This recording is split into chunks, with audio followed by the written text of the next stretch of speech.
اب دو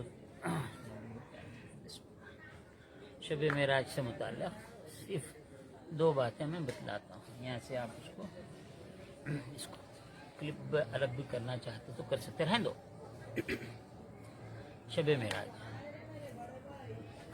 15ویں پارے کا آغاز ہے. سبحان الذی اسری بعبدہ لیلا من المسجد الحرام الی المسجد الاقصی الذی بارکنا حولہ من آیاتنا انہ هو السمیع البصیر.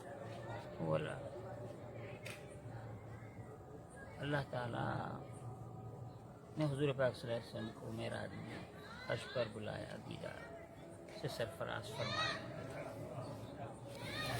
حضور صلی اللہ علیہ وسلم معراج پر تشریف لے گئے. آپ نے جنت دیکھی, اہل جنت کو دیکھا, دوزخ دیکھی, اہل دوزخ کو دیکھا. راستے میں ہر آسمان پہ استقبال ہوتا رہا, انبیاء سے ملاقات فرمائی. مولانا روم رحمۃ اللہ تعالی علیہ فرماتے ہیں کہ کسان جب کھیت میں گندم بوتا ہے, یعنی گیہوں, کوئی بھی اناج ہو, مثال گندم کے لیے جو بھی اناج بوتا ہے, گندم بوتا ہے, تو انسانوں کے لیے بوتا ہے.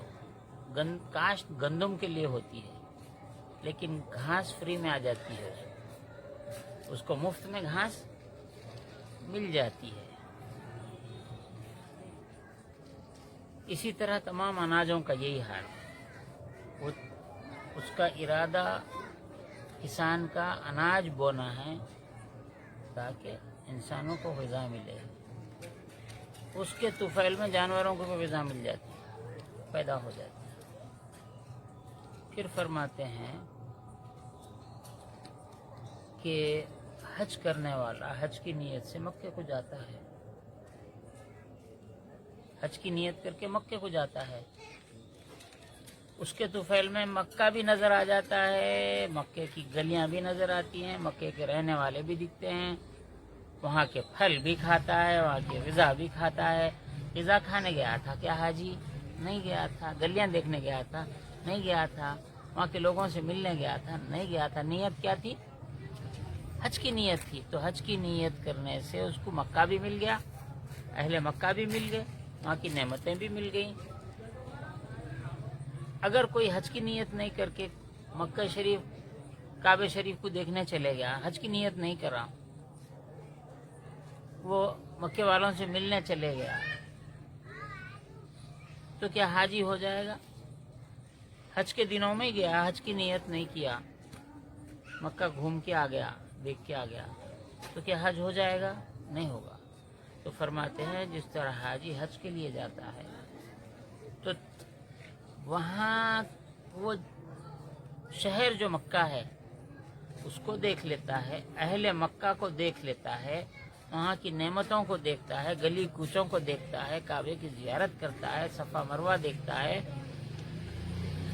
تو حج کی نیت کرنے سے ہر چیز نظر آ جاتی ہے.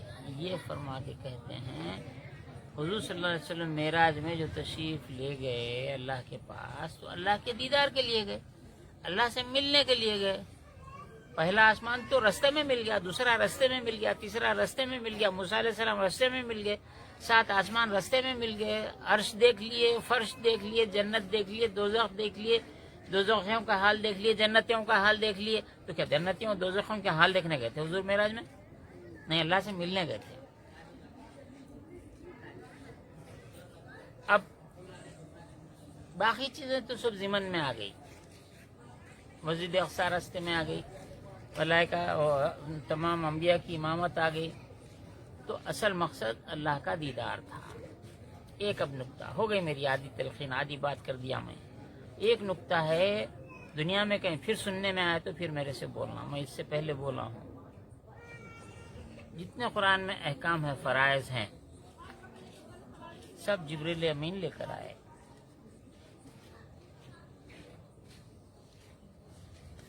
تمام فرائض, نماز کو چھوڑ کے, نماز جبریل السلام نہیں لائے.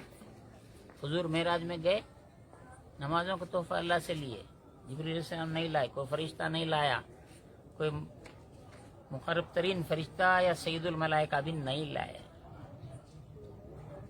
حضور صلی اللہ علیہ وسلم جب واپس آنے لگے، موسیٰ علیہ السلام سے ملاقات ہوئی. موسیٰ علیہ السلام نے دریافت کیا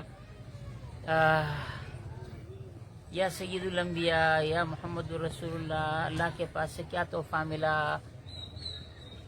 تو آپ نے فرمایا 50 نمازیں فرض ہوئی میری امت پہ. موسیٰ علیہ السلام عرض کیے یا رسول اللہ آپ کی امت کمزور ہے، کم کرائیے. پھر اللہ کے پاس گئے، واپس آئے تو پھر پوچھا موسیٰ علیہ السلام کیا ہوا؟ تو بولے 5 کم ہو گئے، 45 ہو گئے. موسیٰ علیہ السلام عرض کیا آپ کی امت کمزور ہے اور کم کرائیے. پھر تشریف لے گئے اللہ کی بارگاہ میں، پھر 5 کم ہو گئے. آنے کے بعد پھر موسیٰ علیہ السلام پوچھے کتنے کم ہوئے؟ تو فرمایا کہ 5 کم ہوئے. آپ نے عرض کیا کہ آپ کی امت کمزور ہے اور کم کرائیے. اس طرح 5 7 35 نمازیں، 40 نمازیں فرض تھی. تو حضور 7 مرتبہ تشریف لے گئے، 7 مرتبہ آئے، صرف 5 نمازیں باقی رہ گئی تھی. موسیٰ علیہ السلام نے پوچھا رسول اللہ کتنی نمازیں فرض ہیں؟ تو فرمایا کہ 5 رہ گئی ہیں. آپ نے عرض کیا کہ آپ کی امت پہ یہ بھی بوجھ ہے، برداشت نہیں کر سکتی، کم کرائیے. حضور نے فرمایا کہ مجھے شرم آتی ہے اللہ سے. جو 5 ادا کرے گا اس کو 50 کا اجر و ثواب ملے گا. آپ تشریف لائیے. دنیا میں جتنے فرقے ہیں اس وقت، جتنے فرقے ہیں مسلمانوں میں، اہل سنت کے علاوہ ہیں، چاہے وہ خوارج رہنے دو، معتزلہ رہنے دو، موجودہ معتزلہ خوارج اہل حدیث رہنے دو، جماعت اسلامی رہنے دو، تبلیغی جماعت رہنے دو، اور کتنے خوارج ہیں کو سلفی رہنے دو، وہ الفی رہنے دو. الف بولے تو گھاس کھانے والے، تنزن بول رہا ہوں. کون ہوں گا؟ نماز کہاں سے فرض ہوئی؟ معراج کا انکار کرنے والے، حضور کا دیدار کا انکار کرنے والے، بولو جبرائیل علیہ السلام لا کے دیے. تم معراج کا انکار کرتے تو نمازی تم مت پڑھو اگر ایسا ہے تو. حضور صلی اللہ علیہ وسلم اللہ تعالیٰ سے یہ تحفہ لیے اور امت تک پہنچائیے. ایک فرض ایسا ہے جو کوئی فرشتہ نہیں لایا، حضور گئے، تشریف لے گئے اور لے کر آئیے تحفہ. آج معراج کا یہی سبق ہے، اس کو یاد رکھو. برابری کا دعویٰ، اعوذ باللہ من الشیطان الرجیم. حضور صلی اللہ علیہ وسلم کے بولے شریف، پیشاب کی برابری نہیں کر سکتے، پاخانے کی تم نہیں کر سکتے. دوسری بات تو اپنی جگہ ہے. اس طرح جو گستاخیاں ہو رہی ہیں، اس سے بے دینی پھیل رہی ہے. اللہ تعالیٰ اس سے محفوظ ہے. اور یہ کتاب